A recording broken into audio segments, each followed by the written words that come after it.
So by now, I know you guys have probably heard uh, or just heard through the internet that Jay-Z dropped a verse on All the Way Up. I actually like that song too, but getting to Jay-Z's verse, um, I thought it was a good verse, but it's not about that verse. It's about what's to come. So I'm hoping that that we get a Jay-Z album. Me being from New York and a diehard fan of hip hop. I I love Jay Z, and the reason why I like Jay Z is because not that he speaks above his audience, but he gives real life examples of quote unquote where he's has been and quote unquote where he's at, and like uh, like even in this verse, he says, "You got a call to get up," and he says, "They don't let niggas hang out where he's at, where they're at. They only."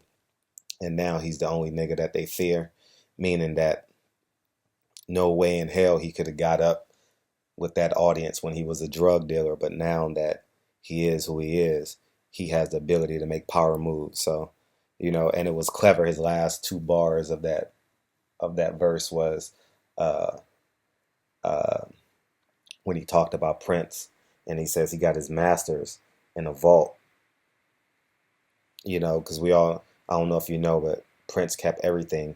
He got his masters. He fought for his masters, and he had slave on the side of his cheek, and he actually owns them. And he was found dead in the elevator, and so nothing can bring him down. You know what I mean? So, anyways, I like the verse. It's definitely not Jay Z's greatest verse, but I'm more happy that he dropped the verse because this is just self promotion, and the album's coming out soon. Hopefully, I can't wait for the album.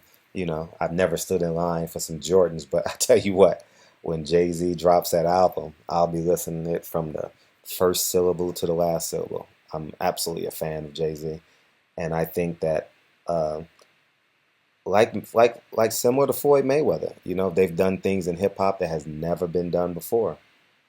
You know, him, Diddy, Dr. Dre, they've taken it beyond the spectrum of dropping lyrics and being the best lyricists. They've created a brand, and now more so than a brand, they're a global name. You could say Diddy in Paris. Diddy, for that matter, Diddy even wrote a album, Last Train to Paris. Um,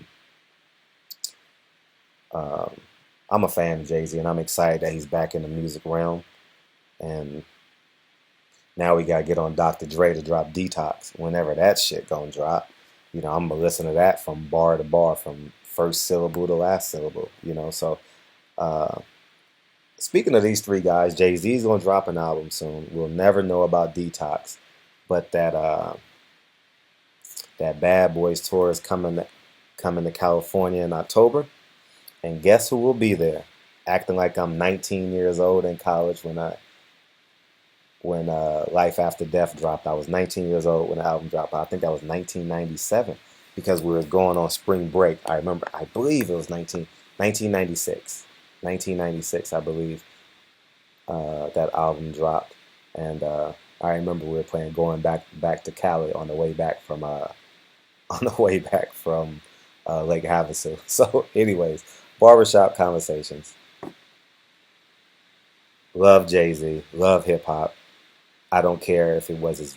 It's definitely not his best verse, but I'm glad he's back in the realm of dropping 16 for us. So, barbershop conversations. Let me know what you guys think. Let me know if you liked the verse or didn't like the verse. I'm just glad he's back, and I don't really care about the Lemonade. I don't care if it was about Beyonce or about their relationship. Who cares? But I tell you one thing about that Lemonade album.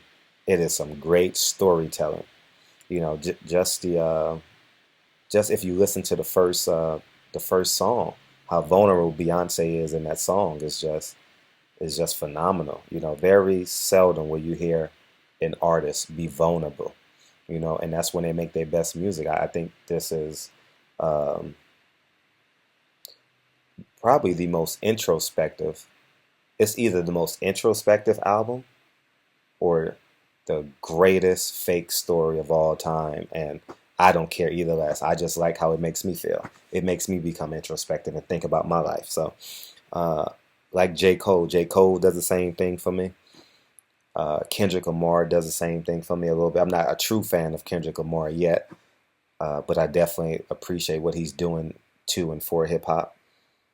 Um, those are what we got. Wale is sometimes he's not all the way there yet. He's still in the oven.